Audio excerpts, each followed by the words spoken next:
আসসালামু আলাইকুম। বাংলা সংবাদে আপনাকে স্বাগতম। আজকের সংবাদের শুরুতেই জানিয়ে দিব, বেনজিরকে গ্রেপ্তারে ইন্টারপোলের রেড নোটিশ জারির নির্দেশ। ডেভিল মুক্ত না হওয়া পর্যন্ত অভিযান চলবে, জানালেন স্বরাষ্ট্র উপদেষ্টা।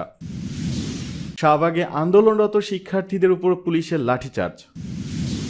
দেশে ইনসাফের শাসন দেখতে চাই, মন্তব্য জামায়াতের আমিরের। নাহিদ ও হাসনাতের সঙ্গে ছবি পোস্ট করে সার্জিসের বার্তা।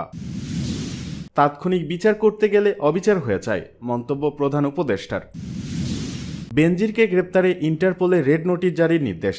পুলিশের সাবেক মহাপরিদর্শক আইজিপি বেনজির আহমেদকে গ্রেপ্তার করতে ইন্টারপোলে রেড অ্যালার্ট জারির নির্দেশনা দেওয়া হয়েছে। সোমবার ঢাকার মহানগর দায়রা জজ মোহাম্মদ জাকির হোসেন গালিবের আদালত দুর্নীতি দমন কমিশন দুদকের করা আবেদনের পরিপ্রেক্ষিতে এ আদেশ দেন। আদালত সূত্রে এ তথ্য জানা গেছে। এর আগে গত 13 জানুয়ারি বেনজির ও তার বড় মেয়ে ফারহিন রিশতা বিনতে বেনজিরের আয়কর নথি জব্দের আদেশ দেন আদালত। 8 জানুয়ারি বেনজিরের স্ত্রী জিসান মির্জা ও ছোট মেয়ে তাহসিন রাইসা বিনতে বেনজিরের আয়কর নথি জব্দের আদেশ দিয়েছিল আদালত। গত 15 ডিসেম্বর বেনজির ও তার স্ত্রী সন্তানদের বিরুদ্ধে 4টি মামলা করে দুদক। মামলার অভিযোগে বলা হয়, বেনজির 9,44,00,000 টাকা জ্ঞাত আয় বহির্ভূত সম্পদ অর্জন এবং 2,62,00,000 টাকা সম্পদের তথ্য গোপন করেছেন। তার স্ত্রী জিসান মির্জা 31,69,70,00,000 টাকার জ্ঞাত আয় বহির্ভূত সম্পদ অর্জন এবং 16,01,00,000 টাকার তথ্য গোপন করেছেন। তাদের বড় মেয়ে ফারহিন রিশতা বিনতে বেনজির 8,75,00,000 টাকার এবং মেজ মেয়ে তাহসিন রাইসা বিনতে বেনজির 5,59,00,000 টাকার অবৈধ সম্পদ অর্জন করেছেন। এদিকে ডেভিল মুক্ত না হওয়া পর্যন্ত অভিযান চলবে, ঘোষণা স্বরাষ্ট্র উপদেষ্টার।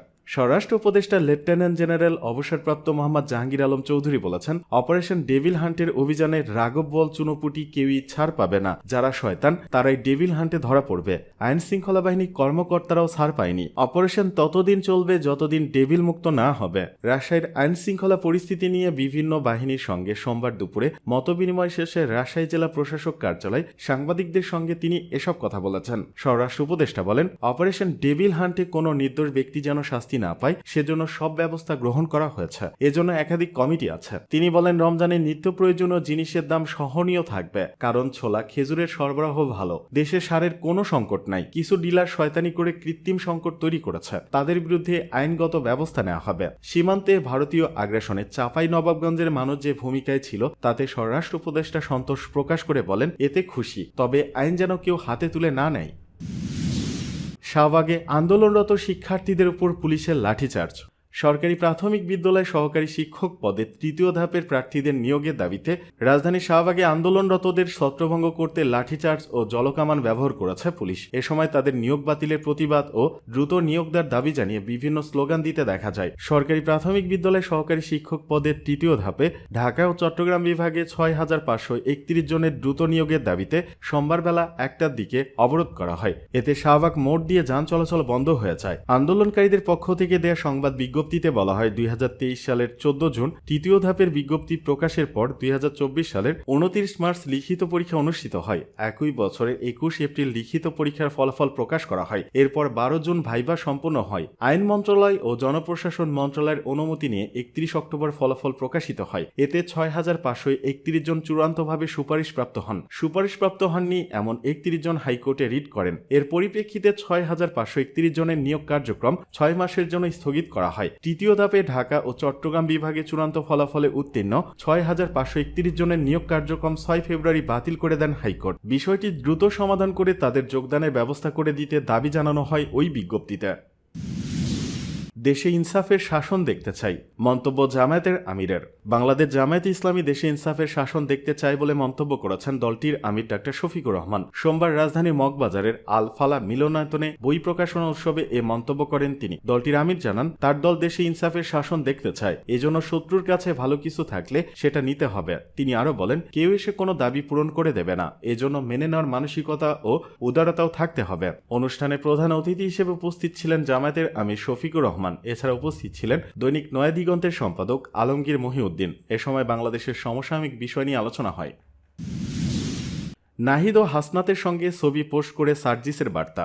অন্তর্বর্তী সরকার উপদেষ্টা নাহিদ ইসলাম ও বৈষম্য বিরোধী ছাত্র আন্দোলনের আহ্বায়ক হাসনাত আব্দুল্লাহকে সঙ্গে নিয়ে ঐক্যের বার্তা দিয়েছেন জাতীয় নাগরিক কমিটির মুখ্য সংগঠক সার্জিস আলম। তিনি জানান, মতের পার্থক্য বা ভুল থেকে সংশোধন করে খুনি শেখ হাসিনার বিরুদ্ধে তারা ঐক্যবদ্ধ। সোমবার নিজের ভেরিফাইড ফেসবুক পেজে এক পোস্টে এ বার্তা দেন সার্জিস। ওই পোস্টে নাহিদ ও হাসনাতের সঙ্গে একটি ছবি দিয়েছেন তিনি। পোস্টে সার্জিস বলেন, 6 জুন সকাল থেকে একসাথে যে পথ চলা শুরু হয়েছিল সেটা খুনি হাসিনার পতন পর্যন্ত পৌঁছেছিল, কারণ আমরা ফ্যাসিবাদ বিরোধী শক্তি ঐক্যবদ্ধ ছিলাম। এটাই আমাদের সবচেয়ে বড় শক্তি। তিনি আরো বলেন, মত পার্থক্য হবে, পক্ষে বিপক্ষে কথা হবে, যুক্তিতর্ক হবে, ভুল হবে, আবার ভুল থেকে সংশোধন হবে, কিন্তু খুনি হাসিনার বিরুদ্ধে আমরা ঐক্যবদ্ধ।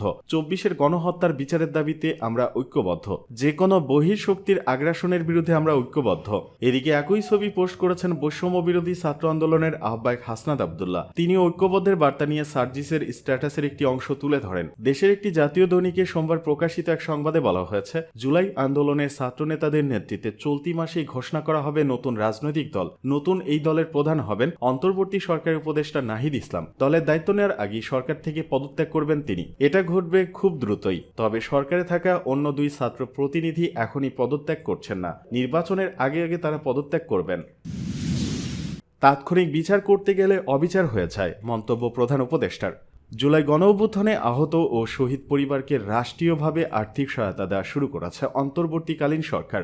সোমবার সকালে রাজধানী তেজগাঁয়ে প্রধান উপদেষ্টার কার্যালয়ে 21 শহীদ পরিবার ও 7 জন আহতদের মধ্যে আর্থিক চেক হস্তান্তরের মধ্য দিয়ে এই কার্যক্রমের আনুষ্ঠানিক উদ্বোধন করেন প্রধান উপদেষ্টা অধ্যাপক ডক্টর মোহাম্মদ ইউনূস। প্রধান উপদেষ্টা বলেন, সবসময় ভাবি যাদের কারণে, যাদের ত্যাগের বিনিময়ে দেশটাকে আমরা নতুন বাংলাদেশ বলার সাহস করছি, এই ত্যাগ কোনো নিক্তি দিয়ে মাপা যায় না। জুলাই অভ্যুত্থানে আহত ও শহীদদের ইতিহাসের স্রষ্টা আখ্যা দিয়ে তিনি বলেন, আপনারা জীবন্ত ইতিহাস। মনের গভীর থেকে আপনাদের প্রতি কৃতজ্ঞতা। যে জাতি ইতিহাসকে স্মরণ করতে পারে না সে জাতি জাতি হিসেবে গড়ে ওঠে না। এই স্বীকৃতিটা জাতির পক্ষ থেকে।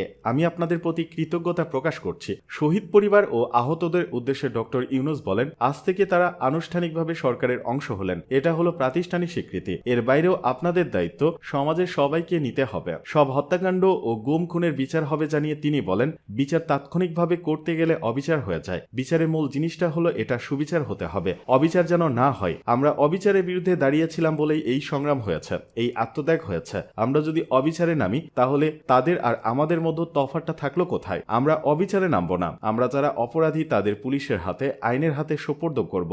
যারা অপরাধী নয়, পুলিশের হাতে দেওয়ার মতো নাই, তাদের মানুষ করব বলেন তিনি। প্রধান উপদেষ্টা বলেন, এদেশ আমরা একসঙ্গে গড়ি। যে দেশ আমরা একসঙ্গে গড়ার স্বপ্ন দেখেছি, তোমরাও সে স্বপ্ন দেখো। এদেশ আমার একার না, তোমারও এদেশ। তুমি এদেশের সন্তান, আমিও এদেশের সন্তান। তুমি আমাকে বহু কষ্ট দিয়েছ, আমি তোমারে কষ্ট দেব না। আমরা একযোগে যত তাড়াতাড়ি পারি এটাকে একটা সুন্দর দেশ বানাবো। যারা অপরাধী তাদের অবশ্যই বিচার করতে হবে, যারা অপরাধী নয় তাদের সৎ পথে নিয়ে আসতে হবে। এ সময় তিনি জুলাই শহীদ পরিবার ও জুলাই যোদ্ধাদের আহ্বান জানান, দেশে কোনো সহিংসতা ও হানাহানি যেন না হয় সেদিকে তারা সজাগ দৃষ্টি রাখেন। বৈঠকে আহত ও শহীদ পরিবারের সঙ্গে মুক্তিযোদ্ধা মন্ত্রণালয় পক্ষ থেকে জুলাই শহীদ ও জুলাই যোদ্ধাদের জন্য সরকারের গৃহীত কর্মসূচি সম্পর্কে অবহিত করা হয়েছে। সরকারের সিদ্ধান্ত অনুযায়ী জুলাই অভ্যুত্থানে শহীদগণ জুলাই শহীদ নামে অভিহিত হবেন এবং আহতগণ জুলাই যোদ্ধা নামে অভিহিত হবেন এবং পরিচয়পত্র পাবেন।